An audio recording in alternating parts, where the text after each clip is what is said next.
La gracia y paz de nuestro Señor Jesús, el amor del Padre y la comunión del Espíritu Santo esté con todos ustedes. Me siento alegre de estar nuevamente con ustedes en esta cuarta semana de nuestra campaña Escudriñando la Palabra. Recuerda que estas lecturas son palabra de Dios.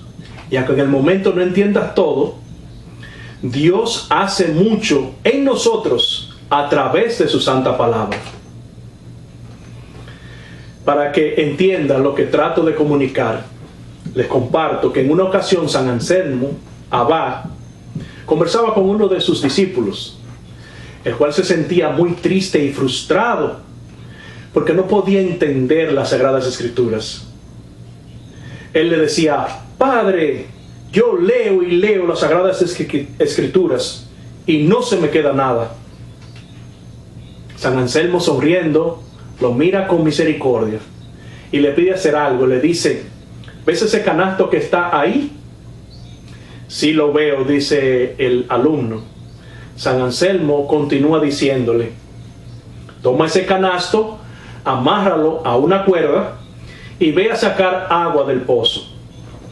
Imagínense ustedes un canasto. Ustedes saben que el canasto tiene grietas y no puede retener agua, ¿verdad? De seguro que el alumno sabía esto, pero aún así él fue obediente. Tomó el canasto y se dirigió al pozo para sacar agua. Luego de un tiempo, San Anselmo fue a visitarlo al pozo y le pregunta: ¿has podido sacar agua del pozo? El alumno le responde: por más que he tratado, no he podido sacar agua. Imagínense, ¿cómo iba a sacar? El agua se deslizaba por las grietas de la canasta. San Anselmo le hace otra pregunta entonces: ¿y el canasto está limpio? Eso sí, responde el alumno, está limpiecito, ya no tiene ni polvo, ni lodo, ni basura. Dice San Anselmo: eso mismo es lo que hace la palabra de Dios en tu corazón, en tu alma y en tu vida. Saca toda la basura y te deja limpio, aunque no se te quede nada. Pues bien, para aprovechar mejor, antes de ver este video, con tu grupo pequeño de oración e información, yo espero que hayas leído detenidamente las lecturas correspondientes y hayas escuchado con mucha atención la homilía del sacerdote. Vamos a iniciar el tema con una oración, para que el Señor Jesús continúe derramando en nosotros el Espíritu Santo que hemos recibido. Nos ponemos de pie y repitan después de mí. En el nombre del Padre, y del Hijo, y del Espíritu Santo. Señor Jesús, abre mis ojos y mis oídos a tu palabra, que lea y escuche yo tu voz y medite tus enseñanzas. Despierta mi alma y mi inteligencia, para que tu palabra penetre en mi corazón y pueda yo saborearla y comprenderla. Dame una gran fe en ti, para que tus palabras sean para mí otras tantas luces que me guíen hacia ti por los caminos de la justicia y de la verdad.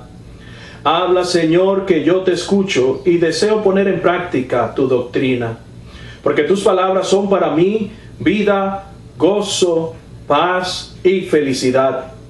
Habla, Señor, tú eres mi Señor y mi Maestro, y no escucharé a nadie sino a ti. Amén. Pueden sentarse. Este pasado domingo fue el 14º domingo del tiempo ordinario. No sé si recuerdes que la primera lectura es tomada del libro del profeta Isaías.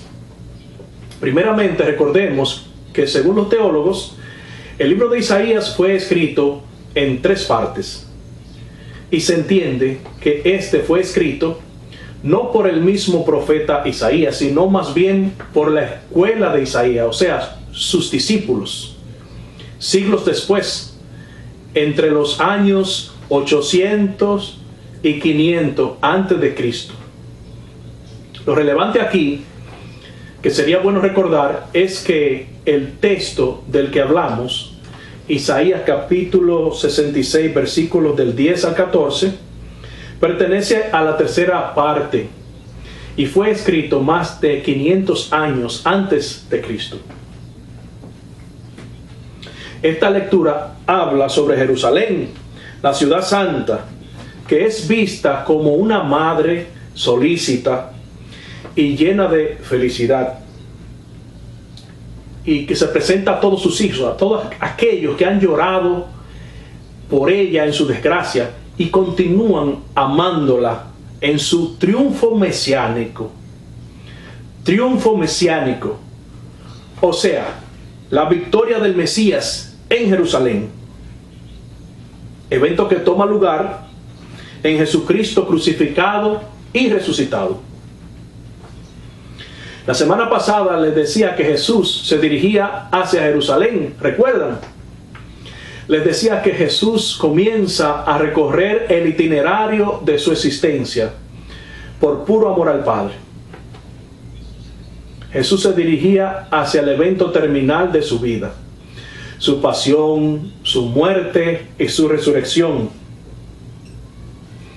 Isaías habla como si estuviera en la presencia de este misterio. Dice Isaías: en Jerusalén serán ustedes consolados. Pero este consuelo es para el humilde, que se sabe necesitado, para el que sufre y el que está dispuesto al sacrificio por amor a Dios. Esto es bueno aclararlo, porque hay mucha gente que puede malinterpretar el mensaje y a lo mejor pensar como algunos judíos que esperaban a un Mesías guerrillero que viniera a hacer justicia con violencia, o tal vez pensar que todo es muy bonito, tranquilo y sin problema. Si no me creen, esperen un poco y escuchen lo que tengo que decir sobre el Evangelio. Lo que trato de comunicar es que el mensaje de ese Dios que muere en la cruz para salvar a todos es para todos, pero solo una persona contrita y humillada, una persona que sufre, una persona que reconoce su necesidad de Dios, puede abrirse a ese misterio de fe y recibir consuelo, recibir paz, seguridad, gozo en el corazón y misericordia a través de ese Dios que decidió estar tan cerca, que se pone en el mismo lugar del que sufre, en el lugar del pobre, en el lugar del necesitado. Ese misterio de Dios es el que con su acción le dice al que sufre: tú no estás solo, yo estoy contigo y conozco tu dolor, conozco tu necesidad. En la segunda lectura a los Gálatas, capítulo 6, del 14 al 18, dice San Pablo, y con mucha razón, dice: no permita Dios que yo me gloríe en algo que no sea la cruz de Cristo. El que tenga oídos que oiga, dice Jesús. San Pablo dice mucho más, y es que en la cruz han sido derrotadas la carne y el mundo, y ha nacido una nueva posibilidad de vivir la existencia, la vida en el Espíritu. Esa vida en el Espíritu que conlleva una disposición al sacrificio para poder completar la misión. Así como San Pablo, quien dice: llevo en mi cuerpo la marca de los sufrimientos que he pasado por Cristo. En el Evangelio según San Lucas, capítulo 10, del 1 al 12 y del 17 al 20, Jesús envía de misión a 72 de sus discípulos. Tal vez te pregunte: ¿y por qué 72 y no otro número? En realidad la intención es que fueran a todas las naciones del mundo. Algo que me llamó mucho la atención de este evangelio es que Jesús no le está pintando un cuento de color de rosas a estos hombres. No, por el contrario. Jesús le está diciendo cosas que más que animar, podrían desanimar a cualquiera. Yo no sé ustedes, Pero lo que yo entendí que Jesús les dice es: el trabajo que les espera es demasiado para ustedes. Y si ustedes quieren ayuda, oren a Dios Padre. Yo entendí que Jesús les dice: ese camino es muy peligroso y pueden hasta perder su propia vida.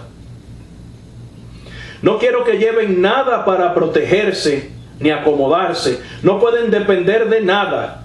No lleven dinero. Vayan descalzo. Vayan dispuestos a pasar hambre, sed, frío y a ser rechazados. Olvídense de lo que les gusta comer y beber. Coman y beban de lo que sea que les den sin ninguna exigencia. Por el contrario, den ustedes de lo que tienen a los demás. Denle paz y sanidad a los que lo necesiten.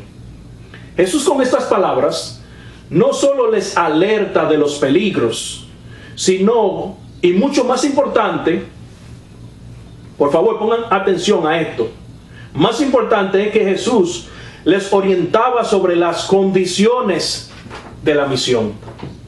Las condiciones de ser obedientes, olvidándose de sí mismo, no dependiendo de nada y abandonándose solo en Dios Padre. Estas condiciones eran esenciales para que fuera claro para ellos que lo que ellos hicieron en el nombre de Jesús no fue algo que ellos hicieron por sí mismos.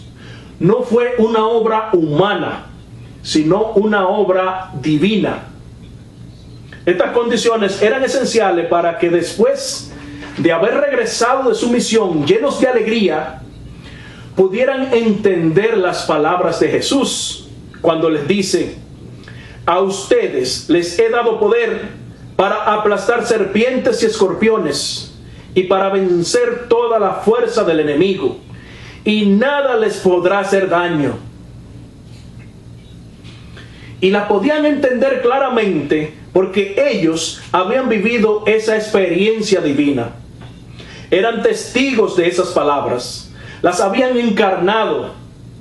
Habían recibido esa sabiduría divina que les permitía entender no solo el lenguaje, también las palabras de Jesús. Hablando desde mi humanidad, yo hubiera preferido escuchar estas palabras, estas últimas palabras de Jesús, antes de ir a la misión, junto con la palabra de alerta al peligro, ¿verdad? Pero a lo mejor, pienso yo, que eso le hubiera dado cierto sentido de confianza a los discípulos, porque se hubieran sentido con poder en vez de debilidad, en vez de necesidad, lo cual pudo haber hecho que los discípulos se olvidaran de la fuente, o sea, de dónde viene el poder, que se olvidaran de las palabras de Jesús, y tal vez pensando que ya tenían el poder, se hubieran olvidado de obedecer sistemáticamente las condiciones de la misión. Entonces ellos no habrían podido recibir la sabiduría divina que el maestro quería enseñarles. A lo mejor por eso el símbolo más grande del amor de Dios es el crucifijo, imagen de la debilidad humana, pero también de la fuerza de Dios. Tal vez por eso en la segunda carta de San Pablo a los Corintios, capítulo 12, versículo 9, el Señor le dice a San Pablo: te basta mi gracia, mi mayor fuerza se manifiesta en la debilidad. Jesús les dice mucho más a sus discípulos. Les dice: más que alegrarse por sus triunfos espirituales, alégrense más bien y concentren todo su esfuerzo en que sus nombres estén escritos en el libro de la vida eterna. En otras palabras, y para concluir, aunque Dios nos ha dado dones a todos, lo único que puede salvar mi alma es estar en gracia de Dios. Que la bendición de Dios Todopoderoso, Padre, Hijo y Espíritu Santo descienda sobre ustedes, sus familias, su salud, y permanezca para siempre. Amén.